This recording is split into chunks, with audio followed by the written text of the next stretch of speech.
नमस्कार, मी श्रीकांत उमरीकर. आपण पाहतात अॅनलायझर. लाईक करा, शेअर करा, सबस्क्राईब करा. अॅनलायझरचं ॲप डाउनलोड करा. धुरंधर चित्रपट म्हणजे पहिल्या हप्त्यापेक्षा, सप्ताहापेक्षा, आठवड्यापेक्षा दुसऱ्या आठवड्यामध्ये जास्त गल्ला गोळा करतोय आणि अजूनही तिथे गर्दी वाढत चाललेली आहे. अगदी कालचा मी प्रसंग तुम्हाला सांगतो. छत्रपती संभाजीनगरचा दुपारी 2चा, पावणे 2चा शो असतानाही, वर्किंग डे आहे, दुपारचा शो आहे आणि तरीही चित्रपटगृहामध्ये फुल गर्दी आहे. फक्त गर्दी इतका विषय नाही आहे. पिक्चर प्रत्यक्षामध्ये बॉक्स ऑफिसवरती गल्ला गोळा करतो एवढाही विषय नाही आहे. तो तर खरं तर ह्या लेब्रांडोंच्या खरा चिंतेचा विषय तोच आहे.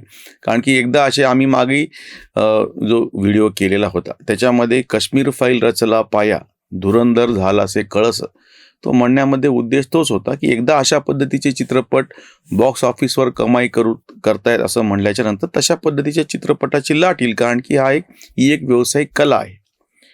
अजून एक पैलू त्याचा मोठा महत्त्वाचा आणि फार प्रभावी ठरताना दिसत आहे, तो म्हणजे हा चित्रपट जे काही सुचू पाहत आहे ते लोकांपर्यंत थेट पोहोचतं आहे. मी तुम्हाला कालचाच प्रसंग सांगतो. मी स्वतः माझ्या मित्राबरोबर त्या चित्रपटगृहात गेलेलो होतो. त्याच्यातला एक प्रसंग आहे की पाकिस्तानमधलं हे सगळं अंडरवर्ल्डचं जे सगळं राजकारण आहे त्याच्यामध्ये भारतामध्ये बनावट नोटा कशा पुरवल्या जातात असा तो एक प्रसंग आहे. आणि तिथले जे त्या ह्याच्यात काम करणारे जे उद्योजक दाखवलेले, 2 नंबरचा धंदा करणारे सगळे, खनानी ब्रदर्स असं त्याचं नाव आहे त्याच्यातलं.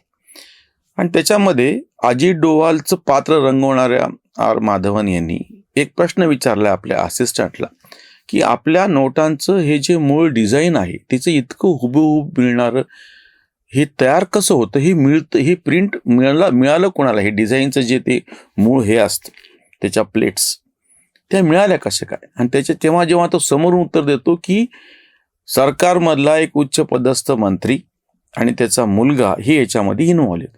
एवढं वाक्य उच्चारल्याबरोबर खालून लोकांमधून चिदंबरम आणि त्यांचा मुलगा कार्ती चिदंबरम यांचं नाव घेण्यात आलं. आता तुम्ही लक्षात घ्या की हे कशा पद्धतीनं नॅरेटिव्ह, तो चित्रपट म्हणजे नॅरेटिव्ह म्हणायची खरं तर गरज नाही, त्याच्यामध्ये प्रत्यक्ष आहे ते, म्हणजे फेक नॅरेटिव्ह म्हणायची गरजच नाही. जी वस्तुस्थिती आहे ती टोकदारपणे चित्रपट कसा तुमच्यापर्यंत पोहोचवतो, जे काश्मीर फाईल्सनी घडून आणलं होतं आणि मानसिकता बदलून गेली सर्वसामान्य लोकांची, त्याच पद्धतीने पाकिस्तानच्या सगळ्या अंडरवर्ल्डमध्ये, म्हणजे हे आपल्याला दिसताना वरचे दहशतवादी हल्ले हा एक भाग आहे, पण सगळं जे आतलं सगळं राजकारण आहे, विशेषतः आता ह्या बनावट नोटा आणि त्याच्यातलं ज्यांनी जो प्रवास सांगितलेला आहे की ह्या नोटा सौदी अरेबियात जातील, त्यातून नंतर त्या ह्याच्यामध्ये पोहोचतील, नेपाळमध्ये पोहोचतील आणि नेपाळमधून उत्तर प्रदेशमध्ये मार्गे भारतामध्ये येतील. तुम्ही आता बघा या चित्रपटाचं मी जे म्हणतो सगळ्यात प्रभावी ठरणारं त्याच्यातला जो मुद्दा पॉइंट कुठला आहे, हे जे सगळं काही पडद्यावर चालू आहे तेव्हा खालून लोक त्याला जो प्रतिसाद देत आहे. उत्तर प्रदेशमध्ये कोणाचं सरकार होतं 2017च्या आधी? मुलायम सिंग असोत, मायावती असो, ही सगळी सरकारं तुम्ही तपासा. म्हणजे हे जे नॅरेटिव्ह समोर ठेवल्या जात आहे किंवा स्पष्ट केल्या जात आहे, जी आहे ती वस्तुस्थिती, ती लोकांना पटते, लोक त्याला प्रतिसाद देतात.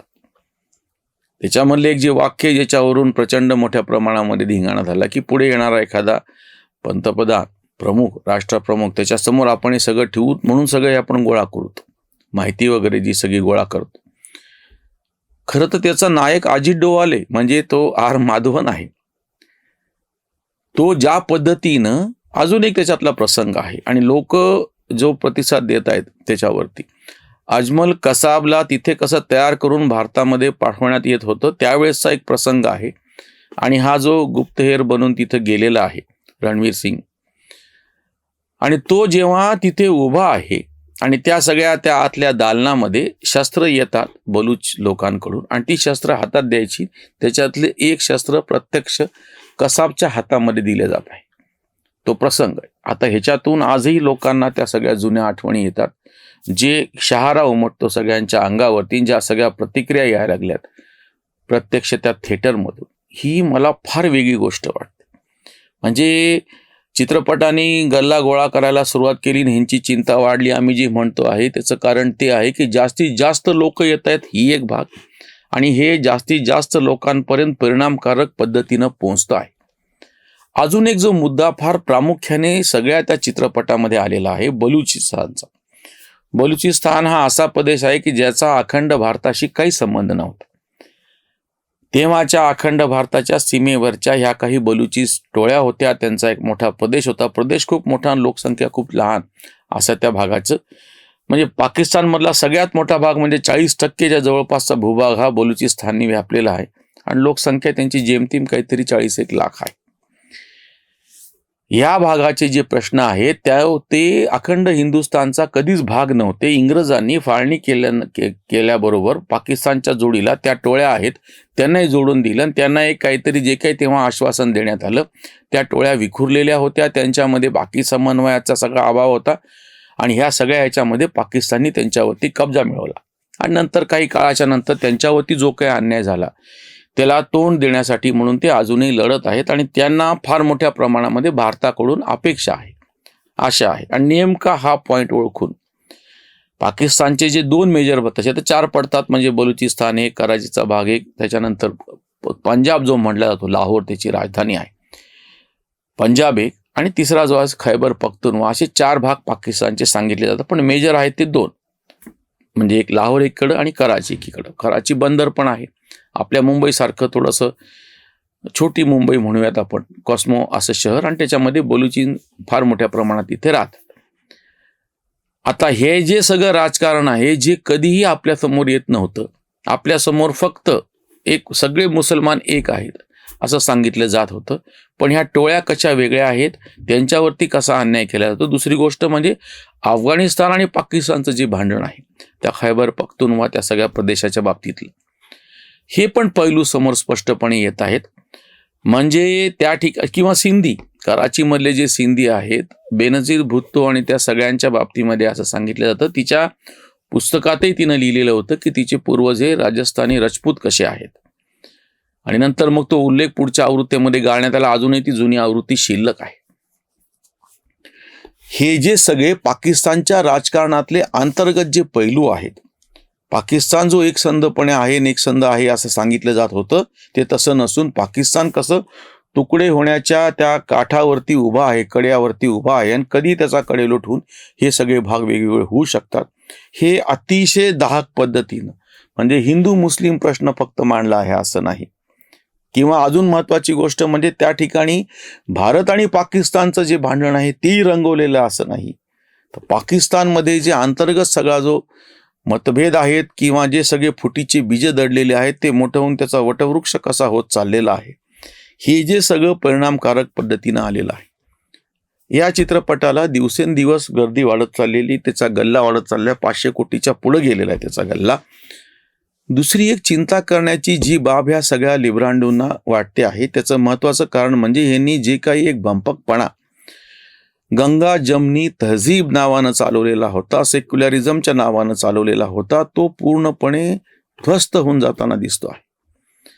हा जो सगळा भंपकपणा होता, ही जी सगळी नौटंकी होती, सर्वसामान्य लोकांनी 80-85% लोकसंख्येला तुम्ही कितीतरी काळ मूर्ख बनवलेलं होतं. कितीतरी काळ तुम्ही हिंदू आणि मुस्लिम यांच्या संदर्भातल्या भ्रामक कल्पना रुजवलेल्या होत्या. या सगळ्या या चित्रपटातून प्रभावीपणे या सगळे जे ह्यांचे कल्पनेचे मनोरे होते, यांचा जो खोटेपणा होता तो पूर्णपणे उधळून लावलेला आहे, उद्ध्वस्त केलेला आहे. जागतिक पातळीवरती भारताची प्रतिमा ज्या पद्धतीनं हे सगळे डावे पत्रकार या ठिकाणी बसून करत होते, ती पूर्णपणे बाजूला करून भारत घर में घुस के मारेगा, घायल हूं इसीलिए घातक हूं, असा जो डायलॉग राजकुमार संतोषीची आठवण करून देणारा ज्या पद्धतीनं आलेला आहे, आणि त्याहीपेक्षा अजून त्याचा शेवट असा केलेला आहे की तो एक रहमान डकेत जो आहे, बलूच जो आहे, तो मारलेला दाखवलाय, ते ठीक आहे, पण पुढची तारीख त्यांनी जाहीर केली आहे मार्चमधली.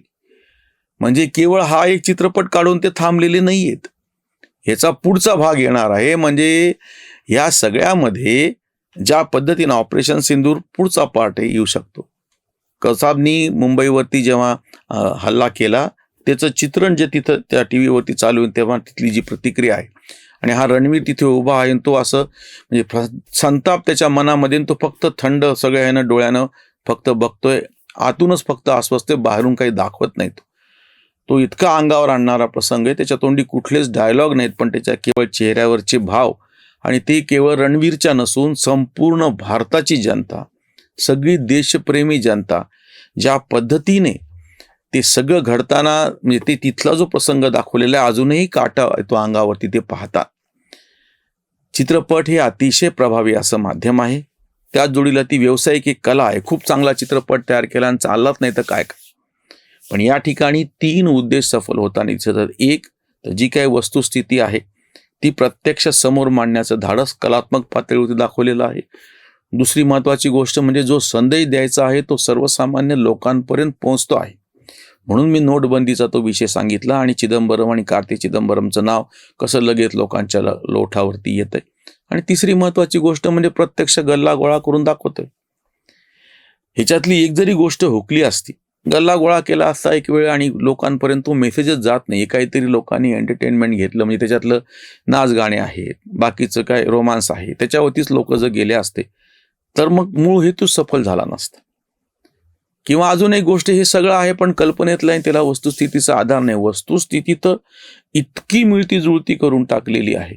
एक न एक व्यक्तिरेखा ओळखू यावी, एक न एक संवाद तेव्हाच्या सगळ्या परिस्थितीला लागू पडावा, इतक्या प्रभावीपणे आलेला आहे. या चित्रपटाला जो प्रतिसाद प्रचंड मिळतो आहे, जितका बॉक्स ऑफिसवर गल्ला गोळा करतो आहे, तितकी विरोधकांची चिंता वाढत चाललेली आहे. कारण की ह्यांनी गंगा जमनी तहजीब नावानं जो भंपकपणा सुरू केलेला होता, सेक्युलरिझमच्या नावानं जो भंपकपणा सुरू केलेला होता, तो पूर्णपणे संपताना दिसतो आहे. इथेच थांबूया. धन्यवाद. स्वधर्म जागृतीचा विधायक बुरुज